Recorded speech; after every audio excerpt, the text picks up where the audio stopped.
겨울이 깊어가고 있었습니다.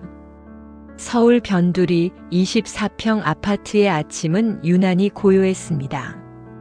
창문 틈으로 스며든 바람이 부엌 커튼을 가만히 흔들고 있었지요. 김선영 62. 그녀는 오늘도 혼자 아침을 맞이했습니다. 침대에서 일어나 거실로 나오는 발걸음은 여전히 조심스러웠습니다. 누군가를 깨우지 않으려는 습관이었지요. 하지만 이제 이 집에는 선영 혼자뿐입니다. 남편은 3년 전 먼저 떠났습니다. 심장마비였어요.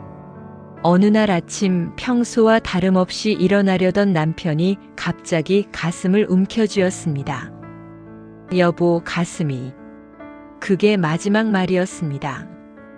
119가 도착했을 때는 이미 늦었습니다. 병원 응급실 복도에서 선영은 한참을 서 있었습니다. 무엇을 해야 할지 몰랐습니다. 준비할 시간이 없었습니다. 그날 이후로 집은 조용해졌습니다. 너무나 조용해졌지요. 식탁은 여전히 4사람용입니다. 한때 이 자리에는 4명이 앉아 밥을 먹었습니다. 맞은편에 남편, 왼쪽에 아들, 오른쪽에 딸. 엄마, 반찬 더 주세요. 여보, 국 좀 더 주게. 언니, 김치 좀 이리 줘봐. 시끌벅적했던 저녁 식사 시간. 이제는 선영 혼자 작은 밥그릇 하나를 놓고 앉습니다. 혼자 먹는 밥은 금방 식습니다. 맛도 잘 느껴지지 않습니다. 아들 하나, 딸 하나. 둘 다 결혼해 각자의 삶을 살고 있습니다. 아들은 경기도 분당에 살고 딸은 서울 강남에 삽니다. 멀지 않은 거리지만 자주 만나지는 못합니다. 명절이면 찾아옵니다. 차례상을 차리고 음식을 나눠 먹고 사진을 찍고 돌아갑니다. 엄마 건강하세요. 자주 올게요. 그렇게 말하지만 다음 명절이 되어서야 다시 만납니다. 영상통화는 가끔 옵니다. 엄마 잘 지내? 응, 잘 지낸다. 화면 속 손주들이 웃습니다. 할머니. 귀엽지만 손에 잡히지 않습니다. 만질 수 없는 웃음입니다. 전화를 끊으면 다시 정적이 찾아옵니다. 선영은 성실한 사람이었습니다. 젊은 시절을 돌이켜보면 쉬운 날이 하나도 없었습니다. 남편 월급만으로는 4식구가 살기 빠듯했습니다. 그래서 선영은 일을 시작했습니다. 시장 좌판에서 옷을 팔았습니다. 이거 얼마예요? 10,000원에 드릴게요. 깎아주세요. 그럼 9,000원에 가져가세요. 여름에는 더위에 땀을 흘렸고 겨울에는 손이 트도록 추위를 견뎠습니다. 그래도 장사가 잘 되는 날에는 기분이 좋았습니다. 아이들 학원비를 밀리지 않을 수 있었으니까요. 새벽에는 김밥을 말았습니다. 4시 반에 일어나 밥을 짓고 당근, 단무지, 시금치를 볶아 김밥을 만들었습니다. 1줄, 2줄, 10줄. 손이 아파도 쉬지 않았습니다. 7시에 길거리 가판대로 나가 김밥을 팔았습니다. 출근하는 사람들이 하나씩 사갔습니다. 이모, 참치김밥 하나요? 네, 여기요. 그렇게 번 돈으로 아이들을 키웠습니다. 엄마는 괜찮아. 공부만 열심히 해. 그 말이 입에 붙어 살았습니다. 아이들이 엄마 이거 사줘. 라고 하면 다음에 사줄게. 라고 했습니다. 하지만 다음은 오지 않았습니다. 학원비가 먼저였으니까요. 그래도 아이들은 잘 자라주었습니다. 투정 부리지 않았고 공부도 열심히 했습니다. 그렇게 쉰을 넘겼고 60을 넘겼습니다. 아이들은 번듯한 직장을 가졌습니다. 아들은 IT 회사에 다니고 딸은 공무원이 되었습니다. 엄마 덕분이에요. 아들이 말했습니다. 우리 엄마가 고생한 거 알아요. 딸도 말했습니다. 그 말을 들으니 가슴이 뜨거워졌습니다. 고생이 헛되지 않았다는 생각이 들었습니다. 그걸로 충분하다고 생각했습니다. 하지만 요즘 들어 생각이 많아졌습니다. 이 집 때문입니다. 아파트 재건축 이야기가 돌기 시작한 것은 작년 가을이었습니다. 처음에는 그저 소문이었습니다. 엘리베이터에서 이웃을 만나면 이런 말들이 오갔습니다. 재건축한대요. 정말요? 조합 만든대요. 소문은 점점 구체화되었습니다. 그러더니 어느 날 조합 설립 동의서가 돌기 시작했습니다. 주민들은 들떠 있었습니다. 이번이 기회라고 말했습니다. 집값이 2배는 오를 거야. 대출 좀 끼고 가면 나중에 대박이지. 희망과 기대가 단지 안을 감쌌습니다. 하지만 선영에게는 그저 두려움이었습니다. 어느 날 저녁 선영은 계산기를 꺼냈습니다. 책상 서랍 깊숙이 넣어두었던 통장들을 꺼내 펼쳤습니다. 국민연금 월 수령액 70만 원, 예금 잔액 3천만 원, 남편이 남긴 보험금까지 합쳐도 5천만 원 정도, 그리고 예상 분담금. 설명회 자료에 나온 숫자는 8천만 원에서 1억 원 사이였습니다. 계산기를 여러 번 두드렸습니다. 숫자는 변하지 않았습니다. 부족했습니다. 대출을 받아야 합니다. 그런데 62의 대출을 얼마나 받을 수 있을까요? 설령 받는다 해도 갚을 수 있을까요? 병원비라도 생기면 어떻게 하죠? 연금만으로는 생활비도 빠듯한데. 선영은 한숨을 쉬었습니다. 머리가 지끈거렸습니다. 며칠 전 아들이 찾아왔습니다. 오랜만이었습니다. 1달 만이었을까요? 엄마 잘 지내? 응, 잘 지낸다. 밥은 잘 먹어? 그럼. 간단한 인사를 나눈 뒤 아들이 본론을 꺼냈습니다. 엄마, 이번에 재건축하면 집값 많이 오른대요. 그래? 지금이 기회야. 조금 무리해도 투자해야지. 투자. 그 단어가 낯설었습니다. 선영에게 집은 투자 대상이 아니었습니다. 이곳은 아이들을 키운 자리였습니다. 아들이 첫 걸음마를 뗀 거실. 딸이 피아노 학원 숙제를 하던 작은 방. 남편과 새벽까지 아이들 진로 문제로 이야기를 나누던 부엌. 다툰 자리이기도 했습니다. 왜 이렇게 돈을 쓰는 거야? 남편이 소리를 지르면 선영도 맞섰습니다. 아이들 학원비인데 어떻게 해? 화해한 자리이기도 했습니다. 미안해, 내가 화를 냈어. 나도 미안해. 부부가 손을 맞잡던 자리. 이 모든 게 담긴 집을 투자라고 부르니 이상했습니다. 난 그냥 지금처럼 살면 안 되니? 선영이 조심스럽게 물었습니다. 아들의 표정이 굳어졌습니다. 엄마, 너무 소극적이야. 요즘 세상에 그렇게 살면 손해야. 다른 집들은 다 재건축해서 집값 올리는데. 손해. 그 말이 마음에 걸렸습니다. 며칠 뒤 딸에게서 전화가 왔습니다. 엄마, 오빠한테 들었어. 뭘? 재건축 얘기. 엄마, 오빠 말만 듣지 마. 딸의 목소리는 조금 날카로웠습니다. 왜? 괜히 대출 늘리면 힘들어. 내가 아는 이모도 재건축 들어갔다가 분담금 못 내서 집 팔았어. 그냥 팔고 작은 데로 옮겨. 요즘 1인 가구 많잖아. 작은 집도 괜찮아. 작은 집. 이 집보다 더 작은 곳으로 옮기라는 말. 그곳에서 혼자 더 오래 살아야 한다는 뜻이겠지요.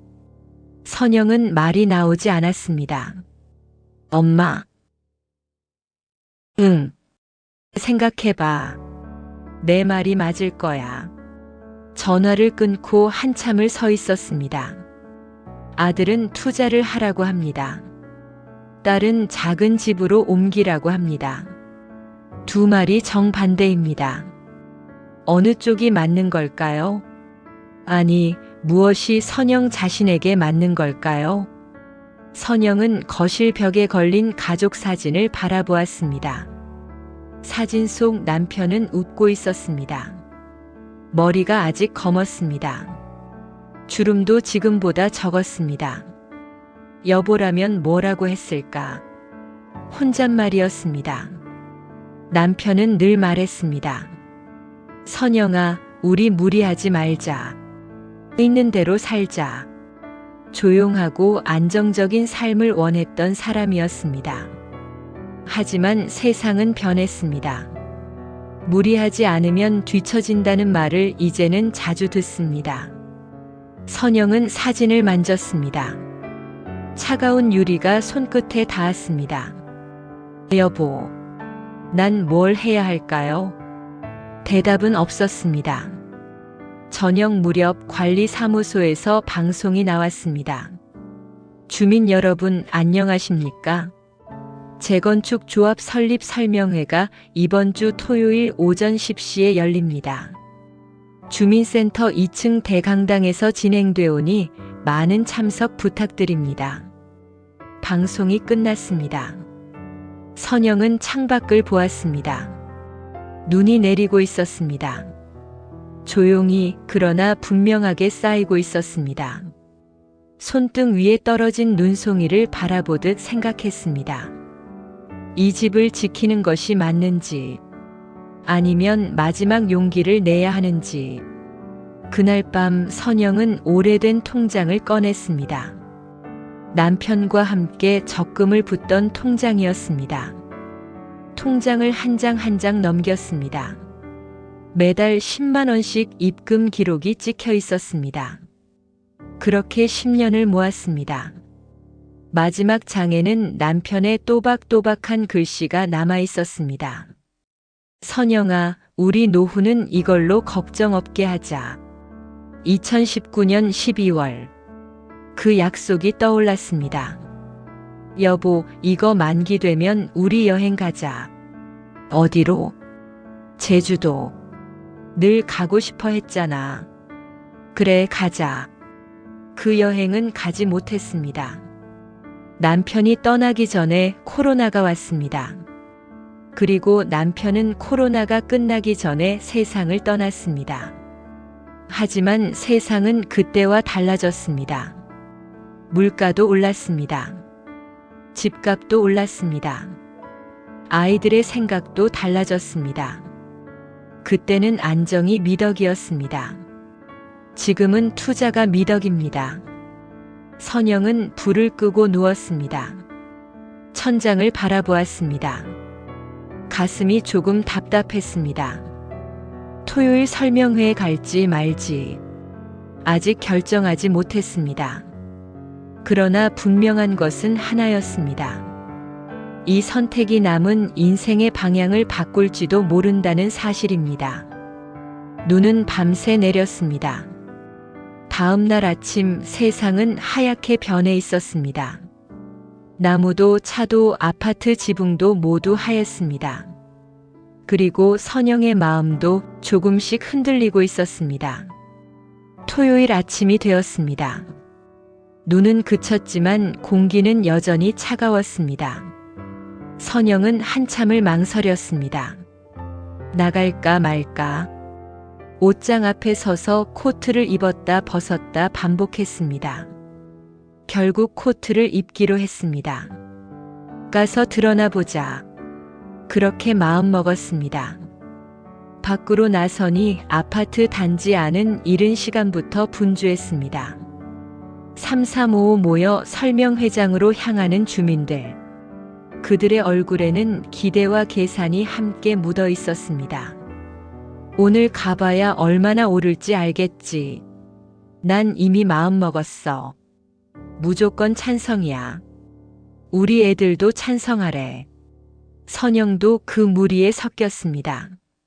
하지만 발걸음은 가볍지 않았습니다. 발밑에서 눈이 사각거렸습니다. 하얀 눈 위에 발자국이 찍혔습니다. 그 발자국이 금방 다른 사람들의 발자국으로 덮였습니다. 설명회장은 주민센터 2층 대강당이었습니다. 문을 열고 들어서니 이미 사람들이 가득했습니다. 의자들이 빼곡히 놓여 있었고 벽면에는 미래가치 상승이라는 큰 현수막이 걸려 있었습니다. 앞쪽 단상에는 프레젠테이션 화면이 켜져 있었습니다. 그래프가 보였습니다. 오른쪽 위로 쭉 뻗은 선, 예상 수익이라는 글자가 크게 떠 있었습니다. 선영은 뒤쪽 자리에 조용히 앉았습니다. 앞자리는 이미 다 찼습니다. 옆자리에 박 여사가 앉았습니다. 같은 동 5층에 사는 분입니다. 선영 씨 왔어요? 네. 당연히 찬성하시겠죠? 아직은 잘 모르겠어요. 뭘 몰라요? 이런 기회 없어요. 놓치면 후회해요. 선영은 고개를 끄덕이며 자료집을 펼쳤습니다. 곧 설명회가 시작되었습니다. 사회자가 단상에 올랐습니다. 중년 남성이었습니다. 정장을 입고 밝은 미소를 짓고 있었습니다. 주민 여러분 안녕하십니까? 오늘 이렇게 많이 참석해 주셔서 감사합니다. 박수 소리가 여기저기서 터졌습니다. 오늘은 우리 단지의 미래에 대해 말씀드리고자 합니다. 재건축은 단순한 건축이 아닙니다. 여러분의 자산 가치를 높이는 기회입니다. 화면이 바뀌었습니다. 숫자들이 나타났습니다. 현재 우리 단지 평균 시세는 평당 1,500만 원입니다. 재건축 완료 시 최소 평당 2천만 원 이상이 예상됩니다. 24평 기준으로 계산하면 계산기를 두드리는 소리가 들렸습니다. 사람들이 계산을 시작했습니다. 최소 1억 2천만 원의 자산 상승 효과를 기대할 수 있습니다. 와, 진짜 대박이네. 이거 안 하면 바보지. 선영은 자료집을 넘겼습니다. 분담금 예상액 페이지가 나왔습니다. 24평 기준 분담금 8천만 원에서 1억 원. 숫자가 또렷했습니다. 숨이 잠시 멎는 듯 했습니다. 설명회는 1시간 동안 이어졌습니다. 건축 계획, 예상 준공 시기, 이주 일정, 대출 상품 안내, 모든 것이 체계적으로 준비되어 있었습니다. 마치 이미 결정된 일처럼 느껴졌습니다. 질문 있으신 분? 사회자가 물었습니다. 한 남성이 손을 들었습니다. 분담금을 못 내면 어떻게 되나요? 잠시 침묵이 흘렀습니다. 그런 경우에는 조합원 지위를 포기하고 현금 청산을 하게 됩니다. 그럼 집을 잃는 건가요? 네, 그렇게 볼 수 있습니다. 선영의 가슴이 철렁 내려앉았습니다. 설명회가 끝났습니다. 사람들이 일어서며 이야기를 나누기 시작했습니다. 이번에 안 하면 바보야. 맞아. 대출이 좀 있어도 결국 남는 장사라니까. 우리 집은 벌써 찬성했어. 희망적인 목소리들. 하지만 선영의 귀에는 불안함도 함께 들려왔습니다. 근데 분담금이 생각보다 크네. 맞아. 우리 집은 좀 빡빡할 것 같아. 그래도 해야지. 다른 방법이 있나? 박 여사가 다시 말을 걸어왔습니다. 선영 씨는 당연히 찬성이지요? 아직은 잘 모르겠어요. 뭘 몰라요. 애들 생각해서라도 해야지. 박 여사는 목소리를 낮췄습니다. 요즘은 자식한테 집 한 채 물려주는 게 부모 도리라잖아요. 우리 세대가 못해주면 애들이 고생해요. 부모 도리. 그 말이 마음을 찔렀습니다. 선영은 대답하지 못했습니다. 생각해봐요. 우리 나이에 기회가 몇 번이나 오겠어요? 박 여사는 그렇게 말하고 먼저 나갔습니다. 선영은 혼자 남았습니다. 빈 강당. 의자들이 여기저기 흐트러져 있었습니다. 창밖을 보니 눈이 녹기 시작했습니다. 지붕에서 물이 뚝뚝 떨어지고 있었습니다. 집으로 돌아오는 길. 선영은 천천히 걸었습니다. 생각이 복잡했습니다. 1억 원이 넘는 분담금, 자산 상승 효과, 부모 도리, 대출. 모든 말이 머릿속을 맴돌았습니다. 그때 휴대전화가 울렸습니다. 화면을 보니 아들이었습니다. 여보세요. 엄마, 나야. 설명회 갔어? 응. 다녀왔어. 어때? 괜찮지? 아들의 목소리는 기대에 차 있었습니다. 다들 찬성 분위기지? 그렇긴 한데.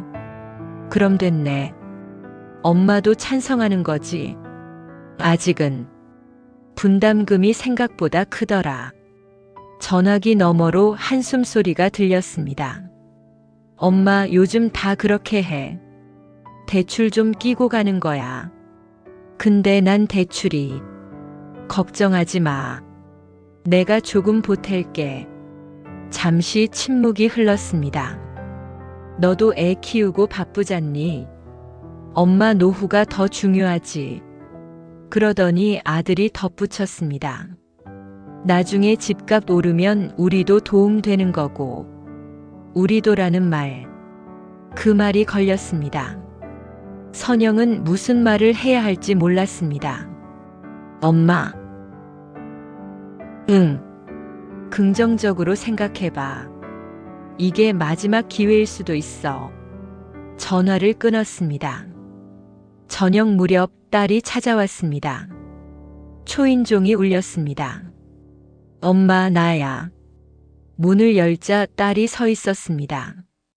손에는 과일 상자가 들려 있었습니다. 들어와. 엄마, 오빠랑 통화했어? 응. 딸의 표정이 굳어졌습니다. 거실에 앉았습니다. 선영은 물을 끓이러 부엌으로 갔습니다. 엄마, 오빠가 뭐래? 재건축 찬성하래. 엄마, 제발 무리하지 마. 딸의 목소리가 간절했습니다. 나 아는 이모 있잖아. 서울대 나온 그 이모. 응. 그 이모도 재건축 들어갔다가 분담금 못 내서 집 팔았어. 선영은 차를 따라주며 물었습니다. 그럼 난 어떻게 해야 하니? 엄마가 살 집이잖아. 엄마가 편한 게 제일 중요해. 딸은 차를 한 모금 마셨습니다. 엄마 있잖아. 요즘 1인 가구용 작은 아파트 많아. 그런 데로 옮기는 것도 방법이야. 작은 집. 또 그 이야기였습니다. 더 작은 데로 가라는 거니? 응. 관리하기도 편하고 부담도 없고. 선영은 창밖을 바라보았습니다.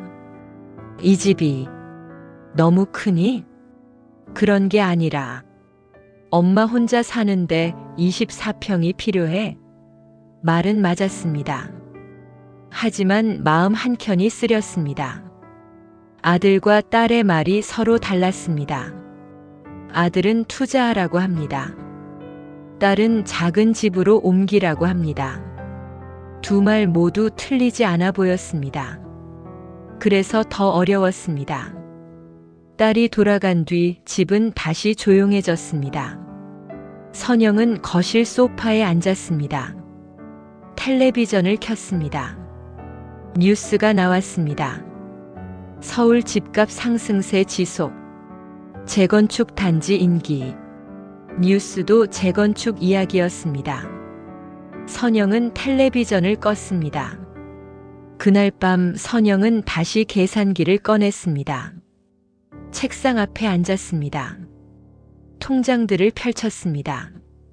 계산기를 두드렸습니다. 연금 수령액 월 70만 원, 예금 잔액 3천만 원, 남편 보험금 2천만 원, 합계 5천만 원, 예상 분담금 8천만 원, 부족액 3천만 원, 대출이 필요합니다. 그럼 대출 이자는 월 얼마를 갚아야 할까? 계산을 해보았습니다. 3천만 원을 10년 상환 조건으로 받으면 월 상환액은 약 30만 원, 연금 70만 원, 여기서 30만 원을 떼면 40만 원, 생활비로 40만 원. 가능할까? 전기세, 수도세, 관리비, 식비, 병원비, 교통비, 여기저기 빠져나가면 남는 게 없습니다. 게다가 예상치 못한 일이 생기면, 아프면, 수리가 필요하면 몇 번을 계산해도 결과는 같았습니다. 빠듯했습니다. 그러나 또 다른 생각이 들었습니다. 이 집을 그냥 두면 어떻게 될까? 재건축을 하지 않으면 이 아파트는 점점 낡아갈 것입니다. 이미 곳곳에 문제가 보입니다. 엘리베이터는 자주 멈춥니다. 지난주에도 20분 동안 갇혔습니다. 겨우 탈출했을 때는 다리가 후들거렸습니다. 외벽은 갈라지고 있습니다. 비가 오면 물이 샙니다. 베란다 쪽 벽에 곰팡이가 피기 시작했습니다. 수도관도 문제입니다. 물이 녹슬어 나올 때가 있습니다. 혼자 사는 노년의 삶이 더 불편해질 수도 있습니다. 그렇다면 무리를 해서라도 재건축을 해야 할까? 선영은 거실 한가운데 서 있었습니다. 사방을 둘러보았습니다. 이 집에서 30년을 살았습니다. 저 소파에서 아이들과 텔레비전을 봤습니다. 저 식탁에서 밥을 먹었습니다. 저 창문으로 아침 햇살이 들어왔습니다. 남편 사진이 선반 위에 놓여 있었습니다.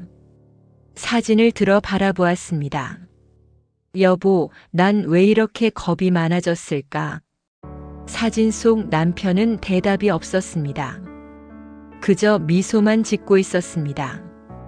당신이 있었으면 같이 결정할 수 있었을 텐데. 목소리가 떨렸습니다. 혼자 결정하는 게 이렇게 어려운 줄 몰랐어. 다음 날 아침, 관리사무소 게시판에 새로운 공지가 붙었습니다. 조합 설립 동의서 제출 마감 임박. 현재 동의율 68%, 목표 동의율 75%, 마감일 이번 주 금요일까지. 숫자가 빠르게 올라가고 있었습니다. 선영은 게시판 앞에 서서 공지를 읽었습니다. 주변에 다른 주민들도 모여 있었습니다. 벌써 68%네. 조금만 더 모으면 되겠다. 우리 동은 거의 다 했어. 선영은 조용히 돌아섰습니다. 며칠 후 아들이 다시 찾아왔습니다.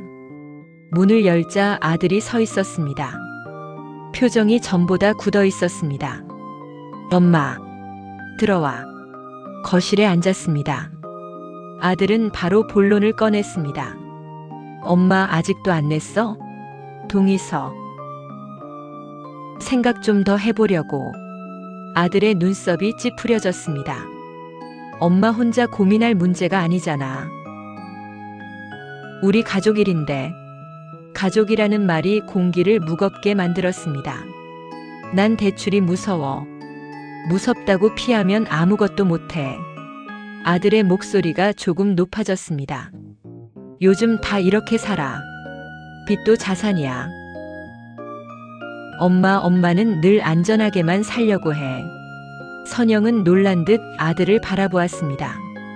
그게 나쁜 거니? 아니. 근데 이제는 좀 달라져야지. 달라져야 한다는 말. 그 말이 가슴에 박혔습니다. 엄마는 항상 그랬잖아. 걱정만 하고 도전은 안 하고. 이번 기회 놓치면 후회해. 선영은 말이 없었습니다. 아들은 한숨을 쉬며 일어섰습니다. 생각 좀 해봐. 이번 주까지야. 그렇게 말하고 나갔습니다. 아들이 돌아간 뒤 집안은 더 조용해졌습니다. 정막이 귀를 눌렀습니다. 선영은 소파에 앉아 있었습니다. 한참을 움직이지 않았습니다. 늘 안전하게만 살려고 한다. 그 말이 맴돌았습니다. 정말 그런가요? 안전하게 사는 게 잘못인가요? 젊은 시절 선영은 도전을 많이 했습니다. 시장에서 장사를 시작할 때도 새벽에 김밥을 만들어 팔 때도 모두 도전이었습니다. 두렵지 않았던 건 아닙니다. 하지만 해야 했습니다. 아이들을 먹여 살려야 했으니까요. 그런데 이제는 왜 도전이 두려울까요? 나이 때문일까요? 혼자이기 때문일까요? 이틀 후 딸에게서 전화가 왔습니다. 엄마, 오빠랑 또 다퉜어? 다툰 건 아니야. 엄마 표정만 봐도 알아. 딸의 목소리가 걱정스러웠습니다. 오빠가 뭐라고 했어? 달라져야 한대. 뭐가? 내가 너무 안전하게만 산대. 전화기 너머로 한숨소리가 들렸습니다. 엄마, 오빠 말 신경 쓰지 마. 그냥 엄마 하고 싶은 대로 해. 누구 눈치도 보지 말고. 누구 눈치도 보지 말라는 말. 쉬운 말이 아니었습니다. 평생 가족을 먼저 생각하며 살아왔습니다. 자식의 표정 하나에도 마음이 흔들렸습니다. 엄마가 먼저야. 엄마 인생이잖아. 딸의 말이 따뜻했습니다. 하지만 현실은 그렇게 간단하지 않았습니다. 그날 저녁 엘리베이터를 탔습니다. 박 여사가 타고 있었습니다. 아, 선영 씨. 안녕하세요. 어색한 침묵이 흘렀습니다. 박 여사가 먼저 말을 꺼냈습니다. 선영 씨 때문에 아직 동의율이 안 채워진다는 말도 있어요. 선영은 놀라 고개를 돌렸습니다. 제가요? 몇 세대 안 남았거든요. 다들 기다리고 있어요. 엘리베이터가 멈췄습니다. 박 여사가 내렸습니다. 빨리 결정하세요. 다른 사람들 생각도 좀 해야지. 그렇게 말하고 사라졌습니다. 선영은 혼자 엘리베이터에 남았습니다. 손이 차가워졌습니다. 작은 한 사람이 이렇게 눈에 띄는 존재가 될 줄은 몰랐습니다. 집에 돌아와 거울을 보았습니다. 욕실 거울 앞에 섰습니다. 흰머리가 부쩍 늘어 있었습니다. 눈가 주름도 깊어졌습니다. 입가도 처져 있었습니다. 난 그냥 조용히 살고 싶었는데 그 말이 허공에 흩어졌습니다. 언제부터였을까요? 이렇게 작아진 건 젊었을 때는 당당했습니다. 시장에서 손님과 흥정할 때도 아이들 학교에서 선생님과 상담할 때도 목소리를 냈습니다. 그런데 이제는 왜 이렇게 작아졌을까요? 그날 밤 선영은 가슴 통증을 느꼈습니다. 잠에서 깼습니다. 가슴이 답답했습니다. 심장이 빠르게 뛰었습니다. 숨이 얕아졌습니다. 땀이 났습니다. 침대에서 일어나 거실로 나왔습니다. 물을 마셨지만 나아지지 않았습니다. 결국 119에 전화했습니다. 여보세요, 저. 가슴이 너무 아파요. 응급실에 도착했습니다. 심전도 검사를 받았습니다. 피 검사도 했습니다. 1시간 정도 기다렸습니다. 의사가 들어왔습니다. 검사 결과 큰 이상은 없습니다. 그럼 왜 이렇게 아픈 거죠? 스트레스가 원인 같습니다. 의사는 차트를 보며 말했습니다. 요즘 많이 힘드신가 봐요. 무리하지 마세요. 충분히 쉬시고요. 무리하지 말라는 말. 그 말이 오히려 더 무겁게 들렸습니다. 지금 상황에서 어떻게 무리를 피할 수 있을까요? 병원에서 나왔습니다. 새벽 공기가 차가웠습니다. 택시를 타고 집으로 돌아왔습니다. 창밖을 바라보았습니다. 새벽 도시는 고요했습니다. 불이 꺼진 건물들, 텅 빈 거리. 문득 자신도 저 도시처럼 공허하다는 생각이 들었습니다. 집 앞에 도착했습니다. 요금을 내고 내렸습니다. 아파트 단지로 들어서는데 놀이터 앞을 지나쳤습니다. 눈이 녹아 질척거리는 바닥. 그 위에서 아이 둘이 뛰어놀고 있었습니다. 형아, 나 좀 밀어줘. 알았어. 그네를 타는 아이들. 젊은 엄마가 벤치에 앉아 휴대전화를 보고 있었습니다. 선영은 그 모습을 바라보았습니다. 문득 오래전 장면이 떠올랐습니다. 그 자리에 앉아 아이들을 바라보던 자신. 엄마, 나 좀 밀어줘. 알았어, 잠깐만. 남편이 퇴근길에 아이스크림을 사들고 오던 모습. 여보, 아이스크림 사왔어. 애들 좋아하겠네. 그 시절에는 미래가 두렵지 않았습니다. 힘들어도 함께였기 때문입니다. 지금은 혼자 결정해야 합니다. 그 사실이 가장 두려웠습니다. 집에 도착했습니다. 현관문을 닫는 순간 문득 생각이 스쳤습니다. 혹시 내가 이 집을 붙잡고 있는 건 추억 때문만은 아닐까? 거실로 들어섰습니다. 낡은 벽지, 삐걱거리는 문, 남편이 고쳐놓은 싱크대 손잡이, 모두 손때가 묻어 있습니다. 여보가 이거 고쳐줬었지. 그날이 기억났습니다. 남편이 공구함을 들고 왔습니다. 내가 해볼게. 괜찮아? 걱정 마. 한참을 땀 흘리며 고쳤습니다. 잘 안 돼서 짜증도 냈습니다. 아, 이거 왜 안 돼? 그래도 끝까지 했습니다. 자, 이제 됐어. 고마워. 그렇게 고친 손잡이. 아직도 잘 작동합니다. 방으로 들어갔습니다. 옷장을 열었습니다. 남편의 옷이 아직 걸려 있습니다. 회색 정장, 하얀 와이셔츠, 넥타이들. 선영은 옷을 만져보았습니다. 남편의 냄새는 이미 사라졌습니다. 하지만 손끝에는 여전히 그의 존재가 느껴졌습니다. 여보, 눈물이 났습니다. 보고 싶어. 그래서 놓기 어려운 것일지도 모릅니다. 이 집에는 남편이 있으니까요. 하지만 또 다른 생각도 고개를 들었습니다. 내가 두려워서 아이들 기회를 막는 건 아닐까. 며칠이 흘렀습니다. 조합 측에서 최종 안내문이 배달되었습니다. 선영은 우편함에서 편지를 꺼냈습니다. 봉투를 뜯었습니다. 재건축 조합 설립 동의율 76% 달성. 조합 설립이 확정되었음을 알려드립니다. 동의하지 않은 세대도 자동으로 조합원에 포함됩니다. 선영은 종이를 한참 바라보았습니다. 자신의 선택과 상관없이 흐름은 이미 정해진 듯 했습니다. 눈물이 나지 않았습니다. 대신 깊은 숨이 나왔습니다. 이렇게 되는 건가요? 작게 중얼거렸습니다. 그러나 마음 한켠에서 또 다른 목소리가 들렸습니다. 그래도 내 삶의 방식은 내가 정해야 하지 않을까? 재건축은 피할 수 없게 되었습니다. 하지만 그 안에서 어떤 선택을 할지는 아직 남아 있었습니다. 이주, 대출, 혹은 다른 길. 선영은 처음으로 다른 가능성을 떠올렸습니다. 이 집을 무작정 지키는 것과 흐름에 무작정 따라가는 것. 그 사이 어딘가에 또 다른 길이 있지 않을까? 창밖에 비가 내리기 시작했습니다. 겨울 끝자락의 비. 눈이 녹아 사라지고 있었습니다. 선영은 창가에 섰습니다. 빗방울이 창문을 타고 흘러내렸습니다. 무너지는 듯한 자리에서 아주 작은 생각 하나가 고개를 들었습니다. 나는 앞으로 어떻게 살고 싶은가? 위기는 여전히 끝나지 않았습니다.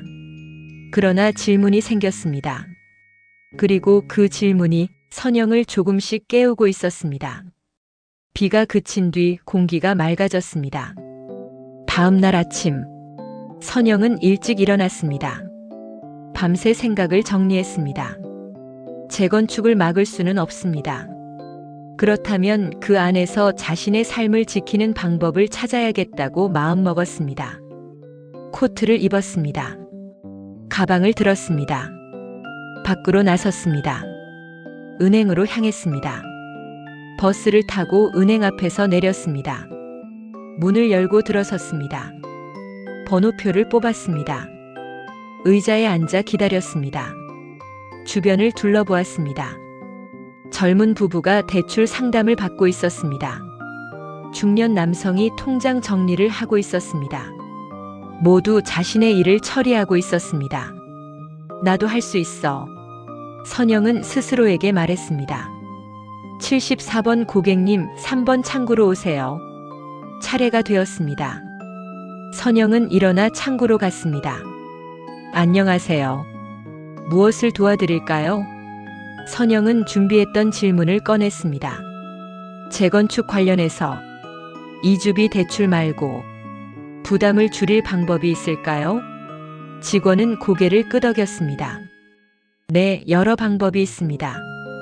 직원은 여러 선택지를 설명했습니다. 첫째, 임시 거주지 지원 제도가 있습니다. LH에서 운영하는 임대주택을 저렴하게 이용하실 수 있어요. 둘째, 소형 평형을 선택하시면 분담금이 줄어듭니다. 24평이 아니라 17평으로 선택하시는 거죠. 셋째, 분담금을 한꺼번에 내지 않고 나눠내는 분납 방식도 가능합니다. 선영은 메모를 했습니다. 숫자를 다시 계산해 보았습니다. 17평 분담금 약 5천만 원. 손에 있는 돈 5천만 원. 딱 맞았습니다. 대출을 안 받아도 되는 건가요? 네, 소형 평형으로 가시면 가능합니다. 선영의 가슴이 두근거렸습니다. 무작정 두려워했던 것과는 조금 달랐습니다. 방법은 하나가 아니었습니다. 은행을 나왔습니다. 거리는 활기찼습니다. 사람들이 바쁘게 오갔습니다. 선영은 천천히 걸었습니다. 발걸음이 전보다 가벼웠습니다. 할 수 있을 것 같아. 그런 생각이 들었습니다. 공원 벤치에 앉았습니다. 휴대전화를 꺼냈습니다. 아들에게 문자를 보냈습니다. 아들아, 토요일에 시간 있니? 딸이랑 같이 집에 올 수 있어? 잠시 후 답장이 왔습니다. 왜? 무슨 일 있어? 이야기하고 싶은 게 있어. 알겠어. 갈게. 딸에게도 같은 문자를 보냈습니다. 토요일 오후, 아들과 딸이 왔습니다. 오랜만에 셋이 함께 식탁에 앉았습니다. 선영은 국과 반찬을 차렸습니다. 간단한 식사였습니다. 국이 김이 모락모락 피어올랐습니다. 하지만 아무도 먼저 숟가락을 들지 않았습니다. 조용한 침묵이 흘렀습니다. 선영이 먼저 입을 열었습니다. 엄마가 생각을 정리해봤어. 두 아이가 동시에 고개를 들었습니다. 재건축은 받아들이려고 한다. 아들의 얼굴이 환해졌습니다. 진짜? 응. 대신 선영은 잠시 숨을 고르고 말했습니다. 큰 평형은 안 할 거야. 아들의 얼굴이 굳어졌습니다. 17평으로 줄일 거야. 그리고 대출도 안 할 거야. 엄마, 그럼 나중에 시세 차익이. 난 시세보다. 선영은 두 아이를 번갈아 보았습니다. 내가 감당할 수 있는 게 더 중요하다. 목소리는 조용했지만 단단했습니다. 딸이 조심스럽게 물었습니다. 엄마, 정말 괜찮아? 응. 선영은 고개를 끄덕였습니다. 이번엔 엄마가 결정했어. 너희 말도 들었고 은행에도 가봤고 밤새 생각도 했어. 17평이면 충분해. 엄마 혼자 살기에는. 아들이 입을 열었습니다. 엄마, 근데 너무 작지 않아? 너희가 놀러 올 수는 있어. 손주들도. 다만 밤을 새우긴 힘들겠지. 공간이 좁으니까. 농담처럼 말했지만 진심이었습니다. 짧은 침묵이 흘렀습니다. 아들은 한숨을 쉬더니 고개를 끄덕였습니다. 알겠어. 엄마가 그렇게 정했다면 나도 존중할게. 나도요. 딸도 동의했습니다. 이사 준비 같이 하자. 내가 도울게. 선영은 그제야 미소를 지었습니다. 고마워. 그날 저녁, 선영은 혼자 생각했습니다. 누군가의 기대에 끌려가는 선택이 아니라 자신이 책임질 수 있는 선택을 했다는 느낌. 그것이 마음을 가볍게 만들었습니다. 며칠 후, 선영은 동네를 산책했습니다. 아파트 화단을 지나쳤습니다. 매화 봉오리가 올라와 있었습니다. 아직 피지 않았지만 곧 필 것 같았습니다. 선영은 매화나무 앞에 멈춰 섰습니다. 봉오리를 만져보았습니다. 단단했지만 생명력이 느껴졌습니다. 나도 다시 시작할 수 있겠지. 작게 중얼거렸습니다. 집으로 돌아오는 길, 박 여사를 만났습니다. 선영 씨 결정했다면서요?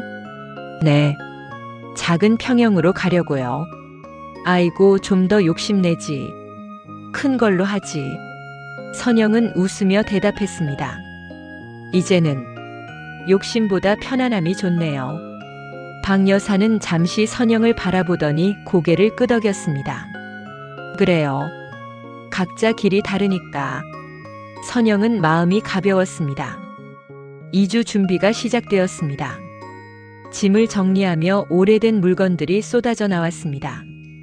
아이들 초등학교 공책, 남편의 넥타이, 낡은 사진첩, 하나하나 손에 쥐어보았습니다.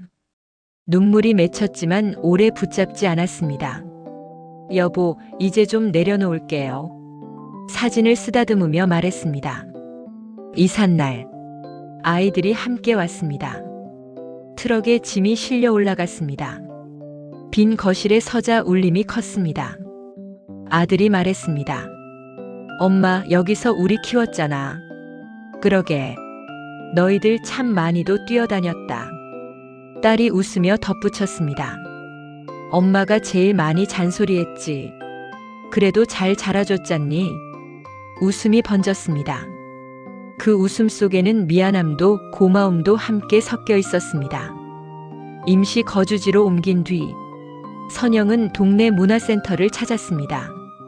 예전부터 미뤄왔던 글쓰기 강좌에 등록했습니다. 첫 수업날, 강사는 말했습니다. 지금까지 살아온 이야기가 가장 좋은 소재입니다. 선영은 노트를 펼쳤습니다. 첫 줄에 자신의 이름을 또박또박 적었습니다. 김선영, 누군가의 아내가 아닌, 누군가의 엄마가 아닌, 그저 자신의 이름이었습니다. 수업을 마치고 집으로 돌아오는 길, 버스를 타고 창밖을 바라보았습니다. 거리는 활기찼습니다. 사람들이 바쁘게 움직였습니다. 모두 각자의 삶을 살고 있었습니다. 선영도 이제 자신의 삶을 살고 있었습니다. 작은 임시 집에 도착했습니다. 비좁았지만 깨끗했습니다. 창문으로 햇빛이 잘 들어왔습니다. 소박했지만 충분했습니다. 어느 날 저녁, 딸에게서 전화가 왔습니다. 엄마, 나 요즘 좀 힘들어. 왜 그러니? 회사에서 구조조정 얘기가 나와. 예전 같으면 당장 해결책을 찾으려 했을 것입니다. 하지만 이번에는 달랐습니다. 힘들겠구나. 응. 겁나. 그래도 넌 잘 해낼 거야. 엄마가 그랬듯이. 잠시 전화기 너머로 숨소리가 들렸습니다. 엄마, 요즘 엄마가 더 단단해진 것 같아. 그래? 응. 예전엔 항상 우리 걱정만 했잖아. 선영은 창밖을 바라보았습니다. 저녁 노을이 번지고 있었습니다. 이제는 나도 좀 살아보려고. 그 말이 스스로도 낯설지 않았습니다. 몇 달이 흘렀습니다. 글쓰기 수업은 계속 다녔습니다. 선영은 매주 한 편씩 자신의 이야기를 적었습니다. 남편을 처음 만난 날, 아이를 안고 밤새 열이 내리길 기다리던 기억, 시장 골목에서 장사하던 시절, 강사가 말했습니다. 선생님, 글에는 힘이 있습니다. 담담한데 오래 남아요. 그 말을 듣고 집에 돌아오는 길, 선영은 오래전 느껴보지 못한 설렘을 느꼈습니다. 재건축 공사는 본격적으로 시작되었습니다. 어느 날 선영은 공사 현장을 찾았습니다. 펜스 너머로 보이는 풍경. 한때 자신의 집이 서 있던 자리에는 이제 먼지와 철근만 남아 있었습니다. 굴착기가 땅을 파고 있었습니다. 새로운 것을 만들기 위해 낡은 것을 부수고 있었습니다. 처음에는 가슴이 먹먹했습니다. 마치 지난 세월이 한순간에 지워지는 것 같았습니다. 그러나 이상하게도 눈물은 오래가지 않았습니다. 여보, 잘 가요. 그날 선영은 마음속으로 조용히 인사했습니다. 추억은 집에 남는 것이 아니라 사람 안에 남는다는 사실을 이제는 알 것 같았습니다. 시간은 생각보다 빠르게 흘렀습니다. 2년 뒤, 새 아파트 입주 안내문이 도착했습니다. 선영은 편지를 열어보았습니다. 입주 예정일 2026년 3월 15일, 평형 17평, 호수 503호. 작은 평형이었지만 햇볕이 잘 드는 남향이었습니다. 대출은 하나도 없었습니다. 연금으로 충분히 감당 가능한 생활이었습니다. 입주날, 아들과 딸이 함께 왔습니다. 현관문을 열자 새집 냄새가 났습니다. 바닥은 반짝였고 창은 넓었습니다. 아들이 말했습니다. 엄마, 생각보다 좋다. 그러게, 나도 그렇네. 딸은 베란다에 서서 웃었습니다. 엄마, 여기서 또 시작하는 거야. 그래, 또 시작이지. 선영은 거실 한가운데 섰습니다. 이전 집보다 작았지만 답답하지 않았습니다. 오히려 알맞았습니다. 그날 저녁 셋이 함께 밥을 먹었습니다. 소박한 상이었지만 웃음이 많았습니다. 아들이 조용히 말했습니다. 엄마, 그때 내가 너무 밀어붙였지? 조금. 미안해. 괜찮다. 덕분에 나도 생각을 많이 했으니까. 딸도 고개를 숙였습니다.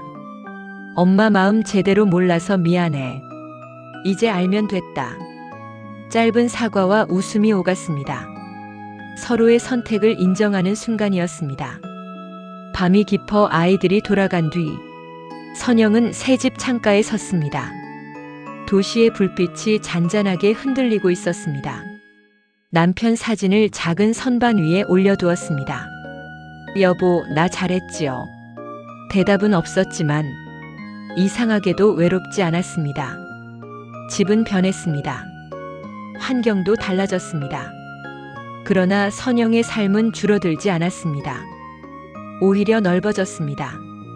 이제는 자식의 기대에 휘둘리지 않습니다. 이웃의 말에도 쉽게 흔들리지 않습니다. 선영은 자신의 속도로 생각하고 자신의 방식으로 선택합니다. 나이 62. 늦은 나이일지도 모릅니다. 그러나 새로운 시작을 하기에는 충분한 나이이기도 합니다. 글쓰기 노트의 마지막 장에 선영은 이렇게 적었습니다. 나는 아직 끝나지 않았다. 창밖으로 봄바람이 스며들었습니다. 커튼이 부드럽게 흔들렸습니다. 인생은 거창한 반전 없이도 조용히 방향을 바꿉니다. 그리고 그 변화는 스스로 선택할 때 비로소 시작됩니다. 선영은 불을 끄고 누웠습니다. 가슴이 편안했습니다. 내일은 문화센터 수업이 있는 날입니다. 그리고 또 한 줄의 이야기가 그녀를 기다리고 있습니다. 조용하지만 단단한 살. 그것이 이제 선영의 낭만입니다.